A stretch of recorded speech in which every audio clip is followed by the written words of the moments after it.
ये एक ब्लॉक है 10 kg का, it is kept on a frictionless surface, rest में है, टेबल पे रेस्ट में रखा है। यहां पे मैं हूं, मैं एक मर्सिडीज में, मिस्टर प्रवीण त्यागी मर्सिडीज में बैठे हुए हैं, इधर जा रहे हैं विद 10 मीटर्स पर सेकेंड स्क्वायर एक्सेलरेशन से। इधर एक खटारा सी कार में सुरभि, वो इधर जा रही है 10 मीटर पर सेकेंड से, एक्सेलरेशन 0 है, एक्सेलरेशन 0 है। और एक सड़क पे खड़ा हुआ है कोई इंसान, मैं नाम नहीं ले रहा हूं, वो थोड़ा ऑफेंडिंग हो जाएगा। हाँ, जिसने पढ़ाई नहीं की, उसकी जॉब नहीं लगी, वो बेचारा कार खरीद ही नहीं पाया, सड़क पे खड़ा हुआ है। अब वो नाम गैस कर सकता है अपना। हाँ, तो वो यहां पे खड़ा हुआ है भाई, और वो रेस्ट में है। ये 0 है एक्सेलरेशन, और रेस्ट में है। अब देखिएगा, अब अगर मैं इसका नेट फोर्स हॉरिजॉन्टल डायरेक्शन में क्या है बताइए, सब लोग बताइए, नेट फोर्स क्या है हॉरिजॉन्टल डायरेक्शन में? कोई फोर्स लग रही है क्या इस पे? 0। तो net force is equal to mass into acceleration कितनी है इसकी, इस आदमी के हिसाब से जो अर्थ पे खड़ा हुआ है? 0। Net force is equal to mass into acceleration, correct है। ये है ये भाई के हिसाब से जो सड़क पे खड़ा हुआ है। हमारे हिसाब से अब हम चलते हैं, ये फर्स्ट है, अब सेकंड चलते हैं। अब सुरभि के फ्रेम में चलते हैं। सुरभि के फ्रेम में बताइए, सुरभि की एक्सेलरेशन क्या है? 0। सुरभि की कार की वेलोसिटी है 10 मीटर पर सेकेंड। तो जब ये ऑब्जर्व करेगी इस ब्लॉक को, तो इसको ब्लॉक कैसे दिखेगा? रेस्ट में दिखेगा। रिलेटिव वेलोसिटी हम कर चुके हैं। इसको लगेगा ये 10 मीटर पर सेकेंड से जा रहा है पीछे, लेकिन इसको ऐसा लगेगा कि इसकी एक्सेलरेशन है, एक्सेलरेशन विल बी 0। तो अब जब ये अपने फ्रेम में इसको ऑब्जर्व कर रही है, तो सुरभि को लगेगा, velocity of Surabhi as observed by Surabhi, क्या लगेगी सुरभि को? सुरभि के दिमाग में जाके देखें तो उसको लगेगा इसकी वेलोसिटी भी 0 है, एक्सेलरेशन भी 0 है। और सुरभि को ब्लॉक की वेलोसिटी क्या दिखेगी? 10 इस डायरेक्शन में, और एक्सेलरेशन क्या दिखेगी? 10 मीटर पर सेकेंड से लेफ्ट में जा रहा है ये ब्लॉक, और इसकी एक्सेलरेशन इज 0। ठीक है, सुरभि के फ्रेम में। अब सुरभि अगर फोर्स की इक्वेशन लिखेगी, net force is equal to ma, तो क्या लिखेगी बताइए? नेट फोर्स क्या है इस पे? 0 is equal to mass into acceleration क्या है सुरभि के फ्रेम में? 0। ये भी करेक्ट है, ये भी करेक्ट है। इन दोनों फ्रेम्स को कैसा फ्रेम बोलते हैं हम? इनर्शियल। कैसा फ्रेम बोलते हैं? Inertial frame. Any frame which is at rest or is moving with a constant velocity, such frames are called inertial frames, and Newton's laws are applicable in inertial frames. और Newton's laws are applicable only in inertial frame. अब देखिएगा, third case समझना बहुत जरूरी है। Third case देखिए, प्रवीण त्यागी किस में बैठा हुआ है?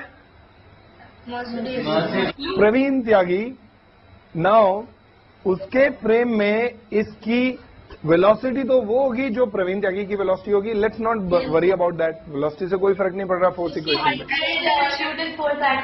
अब मुझे इसकी एक्सेलरेशन दिखेगी, कितनी दिखेगी बताइए? एक्सेलरेशन 10 मीटर पर सेकंड इस डायरेक्शन में दिखेगी। इसकी ऑपोजिट डायरेक्शन। अब मैं फोर्स इक्वेशन लिखना चाहता हूं, तो बताइए क्या लिखूं? नेट फोर्स क्या है? 0 is equal to mass into acceleration -10 लिख लो। अब तो इज इट करेक्ट? तो यहां पे न्यूटन्स लॉज फेल हो गए या नहीं?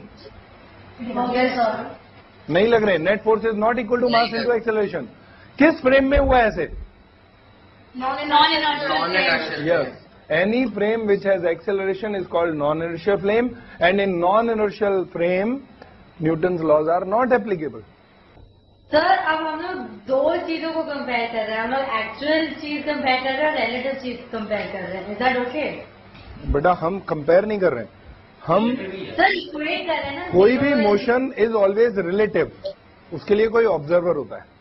वो ऑब्जर्वर को हम देख रहे हैं, अगर वो ऑब्जर्वर अर्थ पे खड़ा है, अगर वो ऑब्जर्वर कांस्टेंट वेलोसिटी से मूव कर रहा है, अगर वो ऑब्जर्वर एक्सेलरेशन से मूव कर रहा है, तो हम कंपेयर नहीं कर रहे हैं।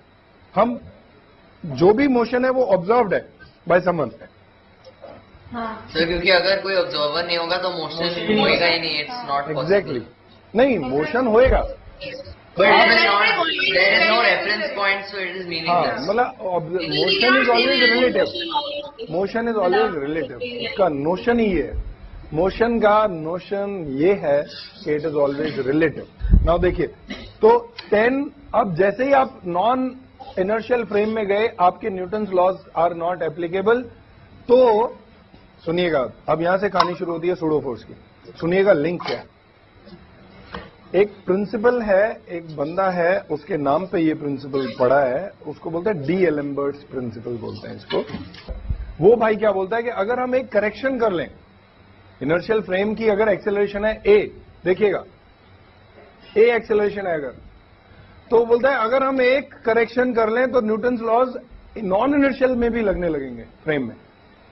और वो करेक्शन उसने बोला कि एक सूडो मतलब इमेजिनरी, एक इमेजिनरी फोर्स लगा दो, and that force should be mass of the body being observe. सुनिएगा, that pseudo force should be mass of the body being observed into acceleration of the frame, और opposite direction में लगाओ उसे।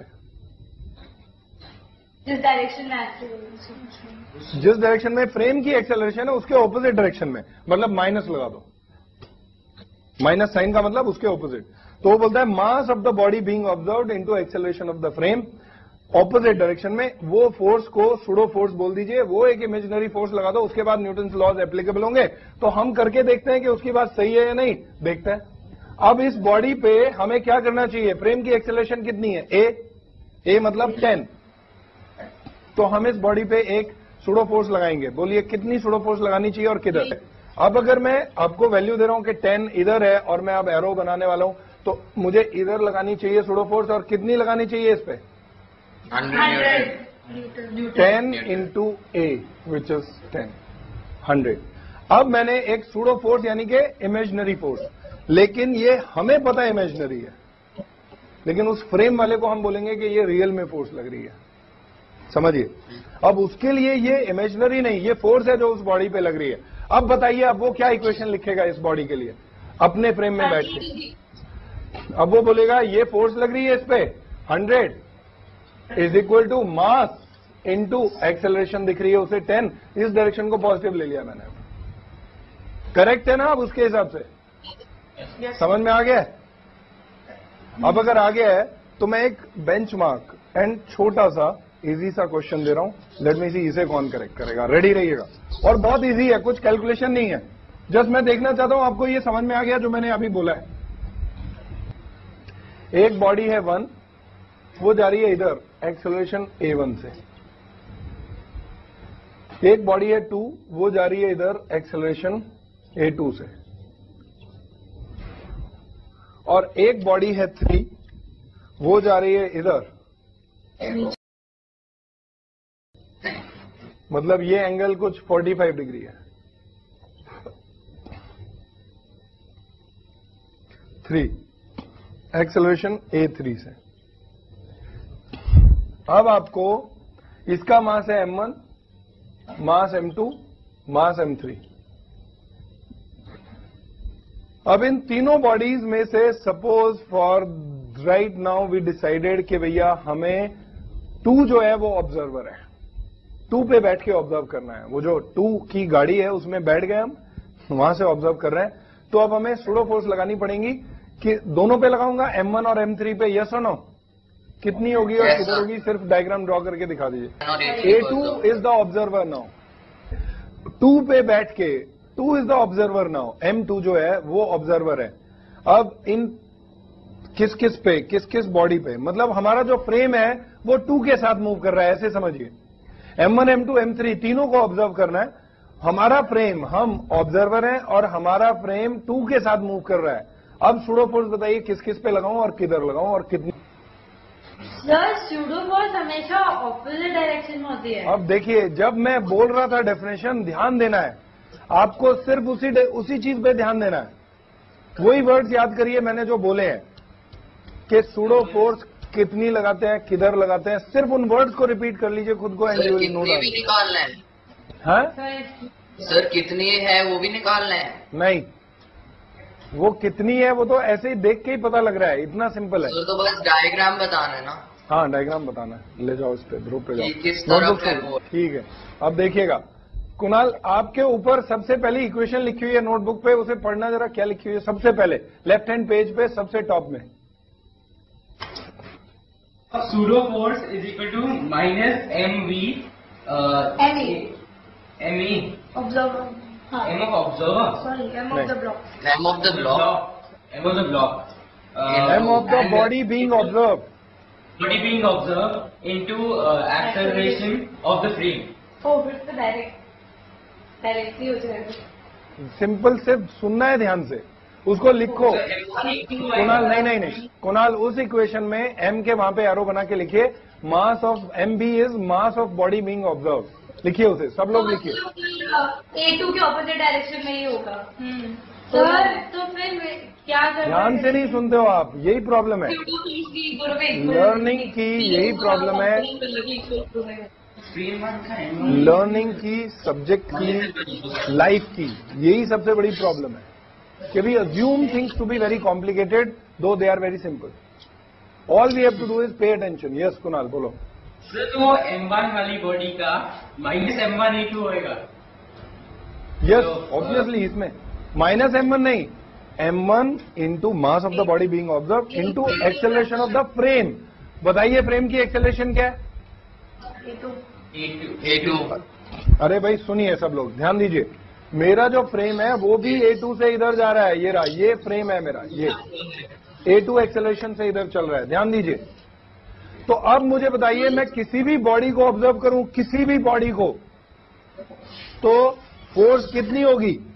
अब इस पे सूडो फोर्स बताएंगे आप लोग, किधर लगेगी? एक्सेलरेशन ऑफ द फ्रेम इधर है और A2 है, तो उसके ऑपोजिट डायरेक्शन में लगेगी, और वो कितनी होगी कोई बताएगा मुझे? M1 into A2, that's it, और डायरेक्शन मैंने स्पेसिफाई कर दी है। अब इस बॉडी पे कोई बताएगा मुझे कितनी होगी और किधर होगी? सर M3 A2 इस डायरेक्शन, किस डायरेक्शन? सिंपल, इधर ऑपोजिट टू A2, A2 के ऑपोजिट डायरेक्शन में, जिस फ्रेम में ऑब्जर्वर है।